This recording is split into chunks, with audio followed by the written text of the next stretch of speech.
G'day, we're in Werribee, just out of Melbourne in Victoria and in the heart of brassica growing country. Some of the challenges here are the Lepidoptera species, the main one being diamondback moth and Heliothis, some of the Helicoverpa species. The challenges for the growers in this region are the short life cycles of these species, breeding resistance really quickly to the conventional chemistry that they've been using. There's a very low tolerance to the feeding damage that can happen, and they need to be able to present that produce at the farm gate with very high standards.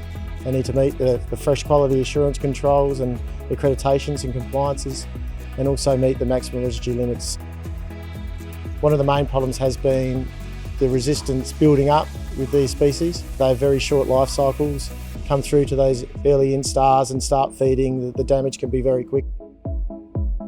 Plemax is a unique combination of two modes of action. It's a new group 15, two vegetable growing in Australia.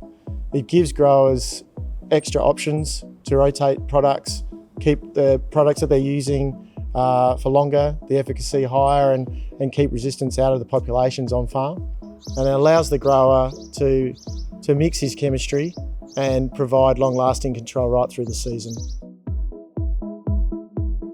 Some of the key benefits of Plemax is that it's a unique combination. There's two modes of action there.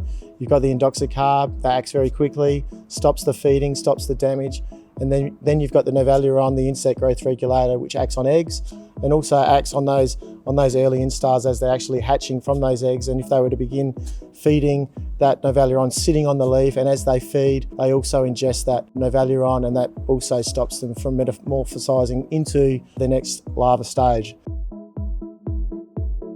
Ideal timing for Plemax is early in the season. It is an overside, so it will have activity on the eggs, and importantly on those hatching grubs as they come out of their egg phase. Since Plemax came out in 2020, we've seen growers' uptake increase steadily year on year. They're starting to see the benefits of the dual mode of action, helping them to maintain the efficacy of their existing products. Plemax is highly compatible with other industry standard products.